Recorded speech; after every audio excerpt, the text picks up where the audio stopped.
Mehedi Hasan Miraz man of crisis. কেন তাকে man of crisis বলা হয়, কেন কিভাবে সেটা একটু বুঝায় নেন। দেখেন, মেহেদী হাসান মিরাজ আমার মনে হয় মাহমুদুল্লাহ রিয়াদের পর বাংলাদেশের শ্রেষ্ঠ এবং মানে সেরা ফিনিশার হয়ে আসছে। বা যদি মনে করেন সাকিব আল হাসানের পর সেরা অলরাউন্ডার, সেটাও কিন্তু আপনারা মানতে পারেন। আর মেহেদী হাসান মিরাজ আমাদের এমন একজন প্লেয়ার যাকে নিয়ে আমরা সবখানে বাজি ধরতে পারি। মেহেদী হাসান মিরাজ দেখেন, আফগানিস্তানের সিরিজে আমরা ম্যাচটা হেরে যাইতে ধরছিলাম, মেহেদী হাসান মিরাজ একাই ম্যাচ জিতাইছে। ইন্ডিয়া সিরিজে পর দুইটা ওয়ানডে মেহেদী হাসান মিরাজ জিতাইছে। ইভেন পাকিস্তানের সাথে যে আমরা সিরিজ জিতলাম, সেখানেও কিন্তু মেহেদী হাসান মিরাজ 150+ রান করছে, আবার 10টা উইকেট নিয়ে সিরিজ সেরা হয়েছে। এবং এই মেহেদী হাসান মিরাজকেই আমরা টি-20 ওয়ার্ল্ড কাপে বাদ দিয়ে রেখে গেছি। এই মেহেদী হাসান মিরাজকে আমরা অনেক অবহেলা স্বীকার করছি। আবার এই মেহেদী হাসান মিরাজকে আমরা কখনো ওপেনিংয়ে খেলাই, কখনো মিডল অর্ডারে খেলাই, কখনো লোয়ার মিডল অর্ডারে। মেহেদী হাসান মিরাজকে নিয়ে বাংলাদেশ টিমের মধ্যে এমন একটা পরিকল্পনা ছিল, বাংলাদেশ মানে সাবেক যে ক্রিকেট বোর্ডটা ছিল আমাদের, দেখা যাচ্ছে পাপন সাহেবের যে বোর্ড ছিল, সেখানে মেহেদী হাসান মিরাজকে নিয়ে এমন একটা কূটনীতিক চাল চালা হয়েছিল, মেহেদী হাসান মিরাজকে টি-20 ওয়ার্ল্ড কাপে নিয়েই যাওয়া হয়নি। এরপর মেহেদী হাসান মিরাজ মানে এতটাই ভালো মানুষ, মন মানসিকতার পরিচয় দিল পাকিস্তান সিরিজে, যেটা অবিশ্বাস্যকর একটা পরিচয়। সিরিজ সেরা হয়েছে, অনেকগুলো অর্থ হয়েছে, কিন্তু একজন রিক্সা চালককে সে অর্থটা দান করে দিল।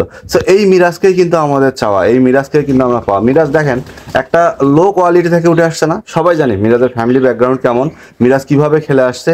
মিরাজ খেলার জন্য একজোড়া জুতা পায় নাই, একটা ব্যাট পায় নাই। সেই মিরাজ যখন বোলিং অলরাউন্ডার হয়ে টিমে ঢুকলো, হ্যাঁ, যে মিরাজ শুরুতেই এসে ইংল্যান্ডকে কাঁপাই দিল, অস্ট্রেলিয়াকে কাঁপাই দিল, সেই মিরাজ আজকে বাংলাদেশের সাকিব আল হাসানের পরের স্থানটা দখল করে নিয়েছে।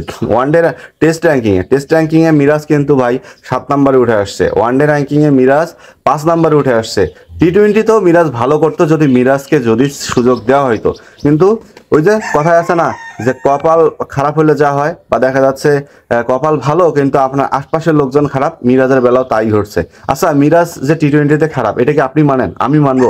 আমরা বিপিএল খেলা মিরাজের দেখি নাই, বিপিএলে মিরাজ খেলে নাই, বরিশালকে মিরাজ চ্যাম্পিয়ন করে নাই।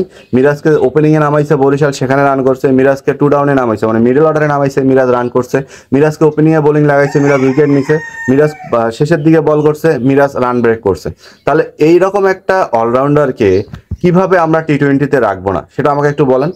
আপনারা তো আমাকে বলতে পারবেন, বা আপনারা তো বলতে পারবেন যে ভাই মিরাজকে চলবে না, মিরাজ হবে না, এটা হবে না, ওটা হবে না। মিরাজ কিছুদিন আগে মিরাজের নিয়ে কথা বললো, মিরাজ নাকি ফার্স্ট বলে মিরাজ অনেক দুর্বল, মিডল অর্ডারে গিয়ে মিরাজ বাউন্ডারি মারতে পারে না, শেষের দিকে মিরাজ 6 মারতে পারে না। কিন্তু ভারত সিরিজে কি দেখছেন, 1 ওভারে মিরাজ 29 রান নিয়ে সেঞ্চুরি করছে।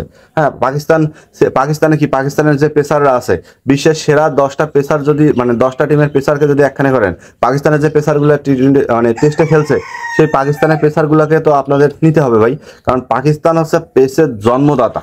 আপনারা মানেন আর না মানেন, পেস বলারের জন্মদাতা হচ্ছে পাকিস্তান। সেই পাকিস্তানি পেসারদেরকে মিরাজ তুলাধুলা করে ছাড়লো, অথচ একটা বারও মনে হয় নাই যে মিরাজ এই পেসারদেরকে পেরে উঠতে পারবে না। দেখেন, মিরাজকে টি-20 ওয়ার্ল্ড কাপে, মানে আমেরিকায় যে টি-20 ওয়ার্ল্ড কাপটা হলো, সেখানেও কিন্তু মিরাজকে নিয়ে যেতে চাইছিল, কিন্তু 15 সদস্যের দলে না, 17 সদস্যের দলে আমাদের পাপন স্যার তাকে প্রপোজাল পাঠিয়েছিল, কিন্তু মিরাজ রাজি হয় নাই। কেন রাজি হবে? কারণ 17 সদস্যের দলে কিন্তু আমাদের আফিফ হোসেন ধ্রুব ছিল, তাকে খেলানো হয়েছে?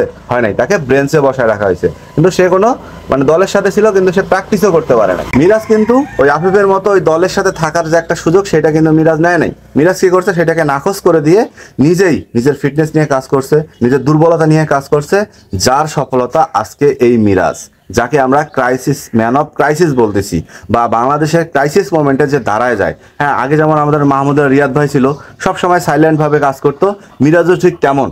হ্যাঁ, বাংলাদেশের ক্রাইসিস মানেই মিরাজ দাঁড়ায় যাবে এবং বাংলাদেশকে উদ্ধার করবে। এটা মনে হয় মিরাজের এখন রেগুলার রুটিন হয়ে গেছে। একটা সময় আমরা দেখলাম নাসির হোসেন, হ্যাঁ, দাঁড়ায় যাইতো, এরপরে মাহমুদুল্লাহ রিয়াদ তো অনেকদিন ধরেই বাংলাদেশকে বাঁচাইতেছে। এখন আমাদের মিরাজ ভাই ঠিক কেমন একটা রোল হয়ে গেছে, যার কারণে মিরাজকে ম্যান অফ ক্রাইসিস বলা হইতেছে।